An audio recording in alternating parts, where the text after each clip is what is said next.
មានរឿងអ្វីកើតឡើងបាត់ថៃមិនព្រមអនុវត្តតាមសារក្រមតុលាការ ICJ ជំរាបសួរពុកម៉ែបងប្អូននិងជនរួមជាតិទាំងអស់គ្នាតើបងប្អូននឹងទេថា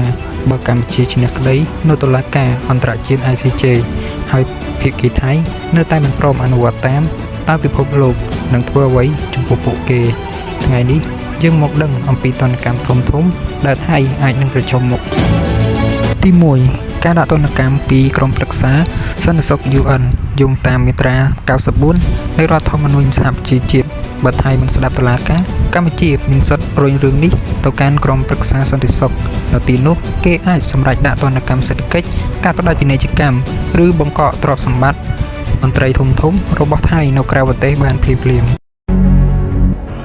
ទី2ការបាត់បង់មុខមាត់និងទំនុកចិត្តថៃនឹងក្លាយជារដ្ឋឯកោនៅលើឆាកអន្តរជាតិគ្មានអ្នកណាចង់មករកស៊ីឬវិនិយោគជាមួយប្រទេសដែលមិនគោរពច្បាប់អន្តរជាតិនោះទេ